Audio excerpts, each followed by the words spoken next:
Olá, boa noite. 5 anos de espera. O Panorama de hoje fala sobre a expectativa dos familiares das vítimas da Boate Kiss, meia década após a tragédia que deixou mais de 240 mortos. Veja também, Rio Grande do Sul perde mais de 8 mil vagas de emprego em 2017. Pescadores do Litoral Sul otimistas com estimativa de boa safra do camarão. Um movimento de saída da capital rumo às praias do litoral norte para o fim de semana. E na região metropolitana, voluntários criam escola de férias para crianças que ficam na cidade durante o verão.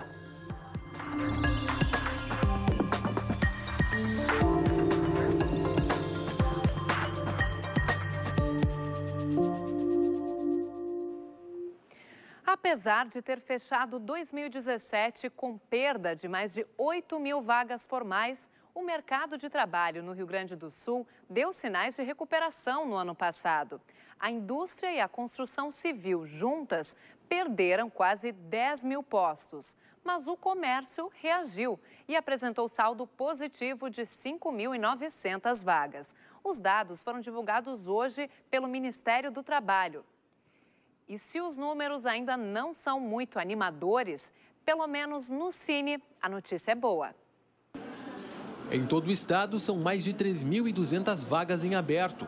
A remuneração varia entre um salário mínimo e R$ 1.900. Há oportunidades para todos os níveis de instrução. Mais da metade, aliás, nem exige experiência. Isso é uma grande oportunidade para quem está procurando se recolocar no mercado de trabalho ou o primeiro emprego, porque basta ele se preparar para uma entrevista, as coisas assim, e vai concorrer a essa vaga de igualdade com os outros. Lideram a criação de empregos os setores da indústria, com 36% dos novos postos, e serviços, com 25%. A maioria das oportunidades é para alimentador de linha de produção, vendedor, auxiliar geral de conservação de vias e operador de caixa. Primeiramente, o candidato deve se encaminhar para uma agência Cine, FGTAS, levando sua carteira de trabalho. Esse é o primeiro passo. Depois, quando for encaminhado para uma entrevista, é importante que o candidato se prepare, se colocando da melhor forma possível, se vestir da melhor forma possível, se ajeitar a sua higiene e tudo mais. E se tiver que levar um currículo lá na empresa, que prepare um currículo bem resumido com as funções que ele pode desempenhar. Isso são qualidades básicas para uma entrevista de trabalho hoje. Além dessas vagas, há outras 236 para municípios do interior que trabalhem com o agronegócio. As oportunidades são temporárias e exigem apenas o ensino médio. Benefícios como plano de saúde e odontológico estão inclusos. Interessados podem acessar o site do FGTAS para mais informações. As unidades têm horários diferentes de atendimento. E no sul do estado, a expectativa é para uma boa safra de camarão. Mesmo assim, um velho problema tem tirado o sono dos pescadores lá de Rio Grande. E nós estamos falando que nós estamos agora no período de Piracema, quando a atividade é proibida. Só que muita gente desrespeita a lei. A pesca predatória aumentou e pode causar prejuízos para quem depende da safra e cumpre as normas ambientais.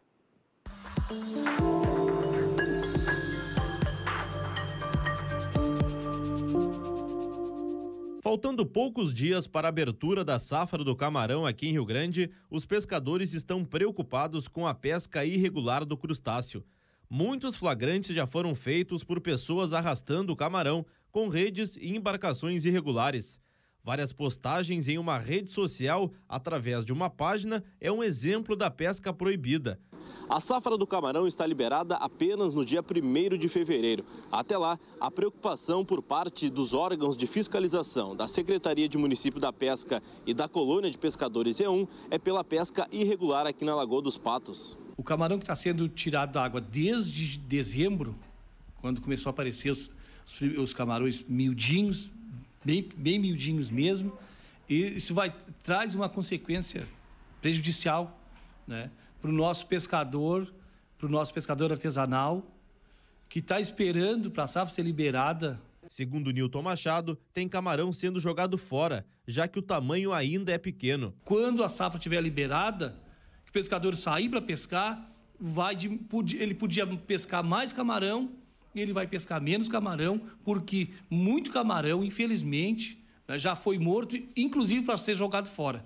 Paulo Matos, que há anos desenvolve a profissão de pescador, está com uma esperança de uma boa safra do crustáceo. Olha, esse ano o pessoal está com uma perspectiva muito boa. Esperamos que seja uma safra boa, tudo está indicando para isso, né? O camarão é economicamente importante para as comunidades e para o nosso município. A gente calcula aí que nessa safra boa que a gente está falando aí, todos estão comentando, a gente possa capturar em torno de 3 milhões de quilos de camarão. Isso é renda, isso é geração de impostos para o nosso município, para os municípios do nosso entorno, e isso gera muitos recursos. Agora, se a gente capturar ele antes, que nem o que vem ocorrendo com algumas irregularidades que vêm acontecendo, isso prejudica lá no mês de fevereiro, no mês de março, uma captura em melhores condições, mais adequada com o seu tamanho. O fim de semana está chegando, então vamos conferir a previsão do tempo, que já começa a mudar outra vez. Mas amanhã o sol ainda aparece em boa parte do estado. O nosso mapa, como vocês veem, está bem dividido. Na metade leste, o sábado vai ser de tempo firme, bom para quem vai estar na praia. Já no centro-oeste, áreas de instabilidade voltam a provocar chuva. E essa chuva pode vir com força, acompanhada de raios e granizo. Vamos ver como ficam as temperaturas. Em Porto Alegre faz calor de 30 graus. No noroeste, mínima de 21 e máxima de 29 em Santo Ângelo. Já nas praias de Xangri-Lá, a temperatura não deve passar dos 28. No domingo, a chuva se espalha por todo o estado e tem novo alerta para o risco de temporais. E sexta-feira é dia de conferir como anda a balneabilidade no nosso estado. Conforme o último relatório divulgado hoje pela FEPAM, caiu de 7 para 6 o número de pontos impróprios para banho. Todos eles ficam em águas internas. 4 locais estavam sem condições de banho desde a semana passada. É o caso da praia de Passo Real, em Dom Pedrito, da praia Recanto das Mulatas, em Barra do Ribeiro, do balneário Rebelo, em Tapes, e da praia Carlos Larger, em Candelária. Outros 2 pontos entraram para a lista esta semana: o balneário Rainha do Sol, em Manuel Viana, e o balneário Distrito de Ernesto Alves, de Santiago. A dívida de 176 milhões de reais do Estado com os hospitais que prestam serviço pelo SUS deve ser quitada na próxima semana. O anúncio foi feito hoje pela Secretaria da Saúde. A pasta também informou que este ano já foram notificados 2 casos suspeitos de febre amarela no Rio Grande do Sul. Já o Grupo de Monitoramento e Combate ao Aedes aegypti não registrou nenhum caso de dengue, chikungunya ou febre zika no estado em 2018. Confira agora outras notícias do dia. Tráfico de drogas na mira da Polícia Civil. Uma operação cumpriu hoje mandados de busca e apreensão em Porto Alegre e São Nicolau, na região das Missões. Os policiais investigam uma organização criminosa comandada por uma família da Vila Nazaré, na capital, e responsável pelo envio de entorpecentes ao município do Noroeste. A quadrilha também estaria envolvida em roubos a banco. Uma comitiva de vereadores visitou hoje as obras da trincheira da Avenida Ceará, na zona norte de Porto Alegre. Os parlamentares cobram a conclusão do projeto iniciado em 2013, que deveria ter ficado pronto para a Copa do Mundo de 2014. Os trabalhos no local estão paralisados desde maio do ano passado, devido à falta de pagamento da prefeitura. O executivo da capital prevê a retomada em março. As obras devem levar 4 meses. Termina hoje o prazo para se inscrever no SISU. O programa usa as notas do Enem para selecionar alunos que querem estudar em faculdades públicas. Este ano são oferecidas quase 240 mil vagas em 130 instituições de ensino superior. Medicina e Direito estão entre os cursos mais procurados. As inscrições devem ser feitas pela internet e a lista de convocados sai na segunda-feira. E para quem vai curtir a praia neste fim de semana, um alerta. A movimentação nas estradas rumo ao litoral já é intensa. No pedágio da RS 040 em Viamão, passam 16 carros por minuto, o que representa 80% da capacidade da rodovia. Na Freeway, você vê imagens ao vivo do trecho de Glorinha. Bastante movimento em direção às praias do litoral norte e Santa Catarina. Nesse momento, são 75 veículos por minuto no pedágio de Santo Antônio da Patrulha. O número representa 88% da capacidade da Freeway. A concessionária que administra a rodovia informa que não é um bom momento para viajar. Dos 50 mil carros previstos para hoje, 35 mil já passaram pelos pedágios. Amanhã são esperados mais 40 mil veículos. E a orientação é pegar a estrada depois do meio-dia. Veja depois do intervalo, 5 anos após tragédia, a situação dos familiares das vítimas do incêndio na Boate Kiss. A gente já volta.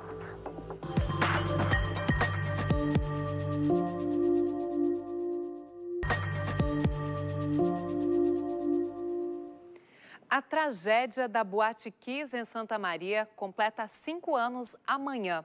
O incêndio na casa noturna deixou 242 mortos e mais de 600 feridos. Passada meia década, a legislação contra incêndios mudou, ficou mais rígida e caracterizou o poder de polícia dos bombeiros. Mas os familiares das vítimas querem mais rapidez no processo que apura quem são os culpados no caso. 5 anos depois e a espera pela justiça. Apesar de já haver decisões para que o Estado e a Prefeitura de Santa Maria indenizem vítimas e familiares, nada ainda foi pago, pois há prazo para recursos. Dos 252 processos na Justiça Estadual por danos morais e materiais, apenas 26 foram julgados em primeira instância na comarca de Santa Maria, que é a responsável pela grande maioria das ações. Outros 35 já tramitam em segunda instância, aqui no Tribunal de Justiça. Segundo o TJ, existe uma demora maior na análise dessas ações devido à complexidade da produção das provas e à quantidade de pessoas implicadas. Que nada pode ser atropelado. Então, isso eu acho que gera uma certa impaciência, uma certa descrença das pessoas, que é muito razoável, que é muito compreensível, mas, ao mesmo tempo, faz com que nós tenhamos a certeza de que nós estamos seguindo num caminho que amanhã ou depois não vai ser tudo anulado por causa de uma nulidade que tenha ficado no processo, algo que tenha suprimido. Então, é melhor trilhar esse caminho um pouco mais devagar e com segurança. Na esfera criminal, 2 empresários e 2 músicos da banda que se apresentavam na noite do acidente respondem em liberdade. Em dezembro do ano passado, o TJ reverteu a decisão que os levava para o tribunal do júri, mas os advogados de acusação devem entrar com recurso. Vítimas e familiares também buscam a responsabilização do Estado brasileiro diante do sistema internacional.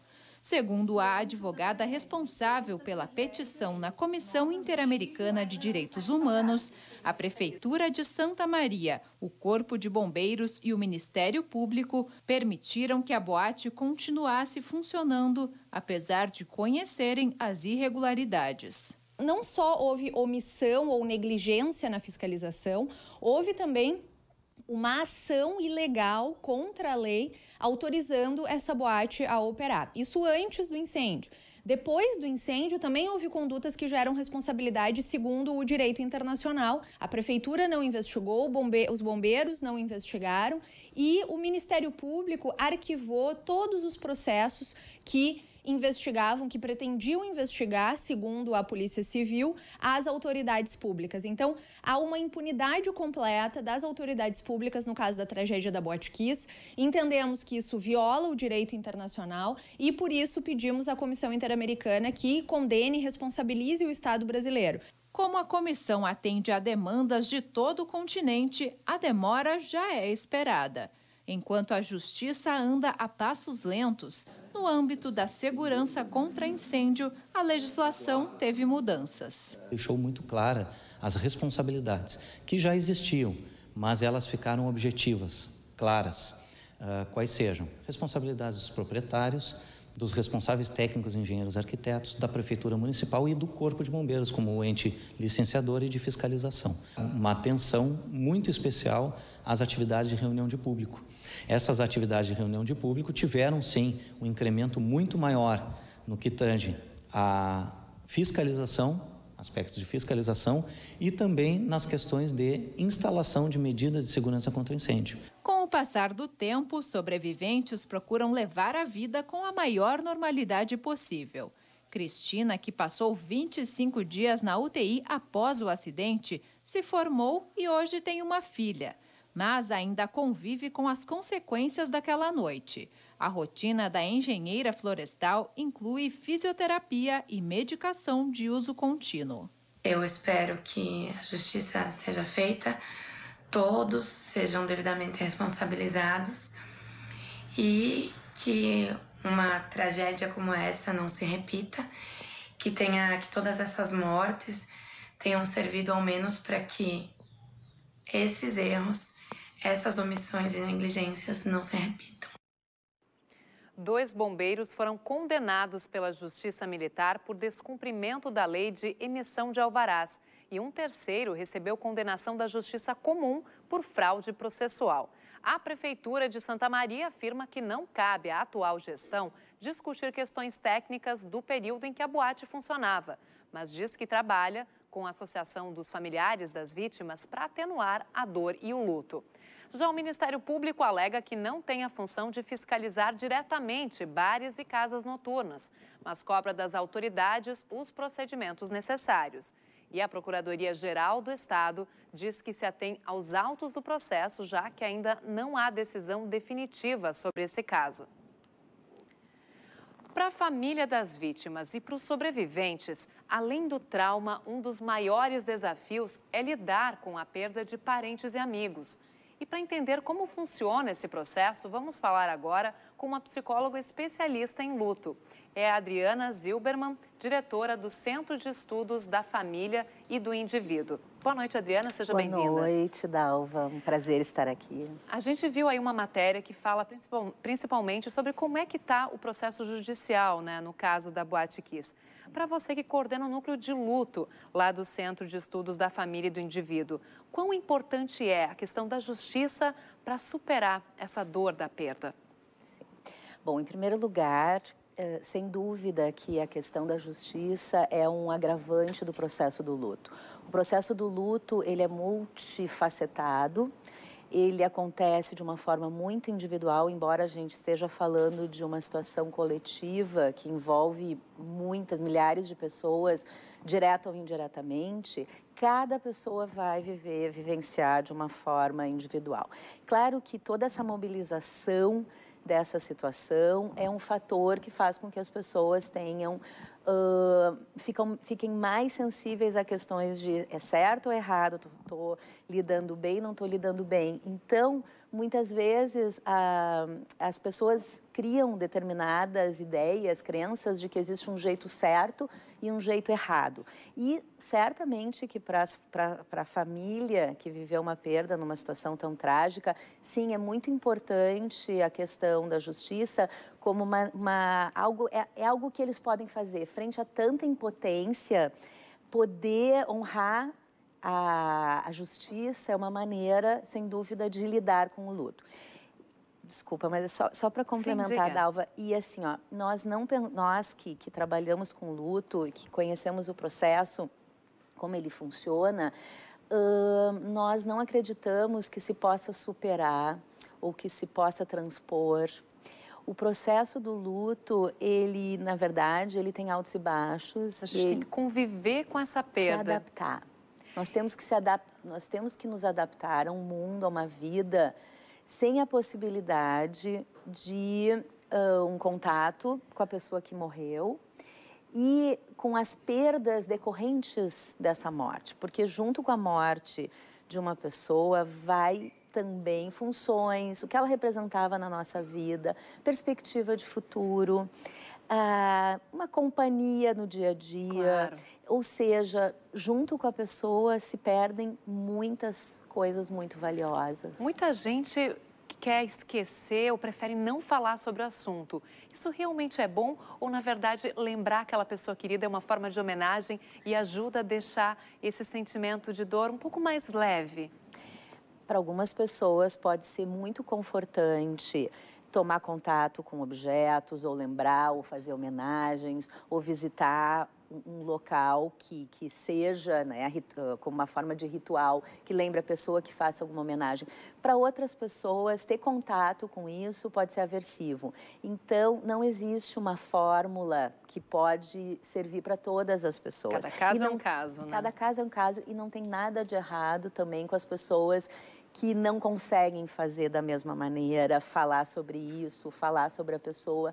Então, esse não é um critério para a gente identificar se o luto é normal ou se o luto é complicado. Então, é importante ter um cuidado com a maneira como a gente conversa e como a gente trata as pessoas que estão enlutadas. Porque o fato da pessoa achar que ela está fazendo algo muito diferente... esses tempos mesmo, escutei uma pessoa no consultório dizendo assim, não, os meus pensamentos são bizarros, as pessoas acham que o que elas estão sentindo ou pensando é muito diferente do que os outros estão vivenciando e muitas vezes não é. Bom, fica essa reflexão então. Adriana, muito obrigada pelos seus esclarecimentos aqui no Panorama e uma boa noite. Obrigada, igualmente. E hoje a cidade de Santa Maria vai lembrar os 5 anos da tragédia com uma programação especial. Às 8h30 da noite será projetado na Praça Saldanha Marinho o documentário Depois daquele Dia. A gente mostra agora algumas imagens do trailer desse filme dirigido por Luciane Treuliebe, que perdeu um irmão no incêndio daquele 27 de janeiro. Hoje vai ser a pré-estreia da obra. O trabalho mostra o impacto e os aprendizados deixados pela tragédia. Em seguida, às 9h30, começa uma procissão com velas pelas ruas do centro da cidade.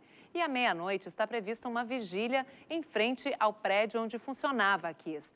Já a programação de amanhã inclui o lançamento de um concurso público para a construção de um memorial da Kiss e também um culto ecumênico em homenagem às vítimas. Depois do intervalo, veja os jogos da rodada deste fim de semana do Gauchão. E a iniciativa de voluntários que criaram uma escola de férias para as crianças que não vão à praia durante o verão. É em instantes.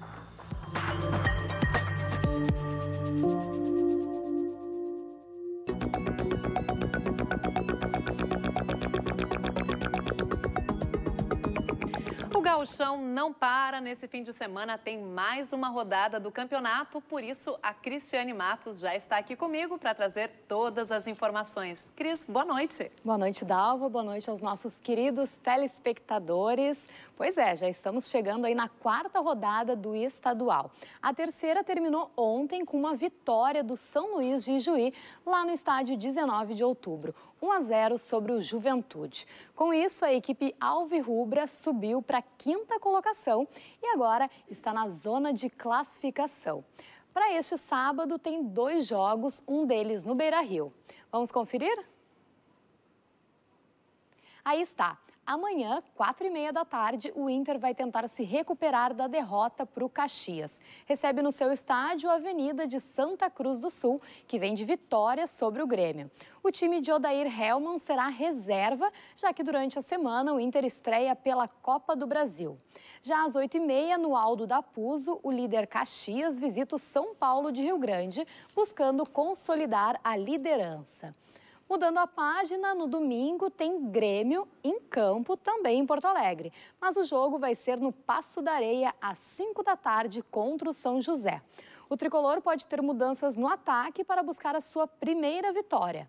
Já às 6 horas, 2 jogos. O Juventude volta ao Jacone para encarar o Novo Hamburgo, que ainda não pontuou neste gauchão. E no Vieirão, em Gravataí, o Cruzeirinho encara o Veranópolis. Fechando a rodada, vai ter jogo na próxima segunda-feira. Lá em Juí, o São Luís enfrenta o Chavante, que está com 100% de aproveitamento até agora neste gauchão. E por hoje era isso, Dalva. Vamos acompanhar mais uma rodada aí do Gauchão, uma boa rodada a todos. E na segunda eu volto, então, para mostrar a classificação e como é que foram os jogos. Bom final de semana para todo mundo. Obrigada, Cris. A gente espera, então, na semana que vem. Até lá. Até lá. E nós estamos em janeiro, é tempo de férias para muita gente, não é mesmo? Mas tem uma turma que trocou o descanso pelo voluntariado. É o projeto Missão Caleb, que em todo o estado já conta com cerca de 5.000 voluntários. Na região metropolitana, são 36 escolas de férias. E em Canoas, as atividades seguem até domingo. Eles aprendem a fazer artesanato de uma forma divertida. Aqui, ó, a pombinha que eu fiz.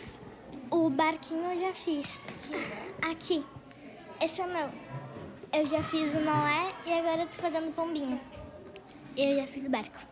Participam de muitas brincadeiras, lancham, dançam, tocam instrumentos e até cantam. O abraço fraternal não é por acaso. Além de ocupar a criançada no período de férias, o projeto pretende auxiliar na formação da cidadania. As crianças estão de férias, às vezes não tem muito o que fazer em casa, a gente traz e ensina princípios para as crianças. Elas têm muitas atividades pessoais, aí se desenvolvem como enfim, pessoas da sociedade. A gente pensa que no futuro isso vai trazer grandes resultados tanto para a pessoa quanto para a sociedade. Em média, de 50 a 100 crianças participam dessa escola de férias. As atividades são feitas há 4 anos e envolvem a comunidade, que ajuda com doações. 100% do que é feito aqui, tudo é com doações da própria igreja, e a gente faz recolta também fora da igreja, com pessoas, voluntárias que gostam de ajudar todos os anos. Então, tudo que é feito aqui é tudo sempre feito com doações. Doação, inclusive, de trabalho. Nessa unidade de Canoas, 40 voluntários organizam as atividades para a gurizada. Eles dedicam parte das férias para o projeto. Esse tempo de férias, eu posso passar bastante tempo com eles e um tempo promissor, que é fazendo uma atividade, um tempo bem bom com eles e participando da escola também. Quem se diverte, na verdade, sou eu. Eu me sinto muito mais alegre. Eu chego em casa com um outro coração, assim. Porque eu gosto muito de ajudar as pessoas e ajudar as crianças mais ainda. E isso me deixa com um sentimento bem maior. E nesse clima de animação é que a gente se despede hoje. Voltamos na segunda-feira, às 7 horas. Uma boa noite para você, ótimo fim de semana e até lá!